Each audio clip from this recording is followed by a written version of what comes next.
Hello, everyone. Welcome back to another ACT question.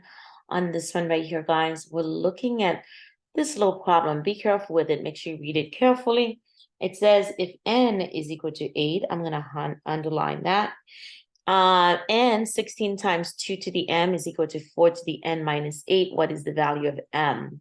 So essentially, guys, letters F, G, H, I, J is one of the values of m that would make this equation true. Since they're giving you the value of n, guys, why don't we go in and substitute the value of n into the equation, guys? So we have 16 times 2 raised to the m power is equal to 4 raised to the 8 minus 8 power.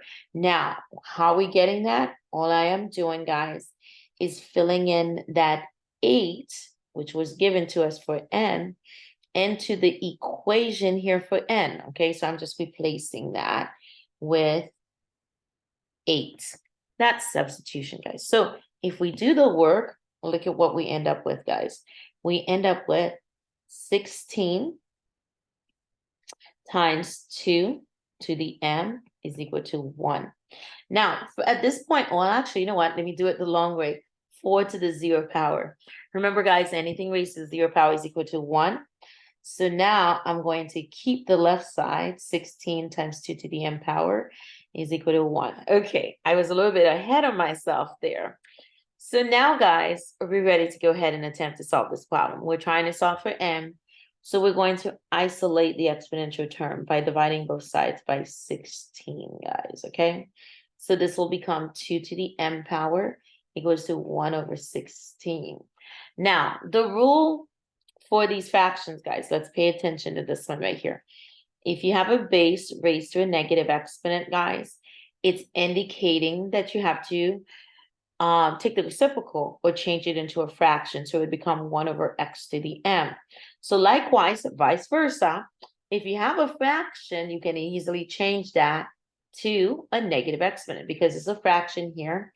We can change this to a negative exponent. So it will be 2 to the m equals to 16 to the negative 1 power. That's one way to do it. You could have just kept the 16 in the denominator.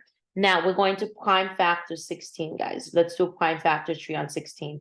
4 times 4. And then, of course, 4 is 2 times 2. Once again, 4 is 2 times 2. So essentially, guys, this problem is 2 to the m is equal to 2 to the 4th raised to the negative 1 power, which is the same thing as 2 to the m equals to 2 to the negative 4th power. So guys, there's a rule, the one-to-one property of exponents that says if the bases are equal, that makes the powers equal to each other. So if the two bases are equal, then that makes the powers equal to each other. So therefore, the answer would be negative 4 right there, guys. Now, here's another very easy way to do the problem, guys, especially when you don't know what to do. Plug it in, plug it in, plug it in. Guys, once you plug in the 8 for n, you end up with this equation right here. So now all you have to do, this is just another way to do the problem, guys. Plug and chug it. All you have to do now is to figure out, guys, remember, once we plug in that 8 for n, the right side reduces to 0. Which one of these numbers over here, when I plug them in, for m will give me a value that's equivalent to 1. So guys, which one is the easiest number to check with? 0. So I'm going to test this one first. Okay, I'm going to check with that one. So if I go in here and I plug in 0 for m, remember, guys, anything raised to 0 power is 1. So there's really 16 times 1, which is equal to 16. Obviously, 16 is not equal to 1. So this cannot be the answer. Okay. So now, guys, that we've gotten rid of that one right there, let's go ahead and try another one. This time, the next easiest number to try would be the positive 1. So we're going to go ahead and throw that in the calculator to see what happens, guys. So once we throw this on the calculator, this is what we're going to get, guys. 16 times 2 to the first power is equal to 1, because remember, The right side just simplifies to 1. 16 times 2 is not equal to 1, guys. That's actually 32. So this one doesn't work. I like working with 0 first, then the positives, then the negatives. Try the positive 8, but the positive 8 is going to be too large as well. I'm expediting the process. So then I would go to either F or G. It really doesn't matter. Now, some of you are saying, well, wait a minute. What am I going to do with that negative exponent? Remember, guys, I'm trying F right now with the -4.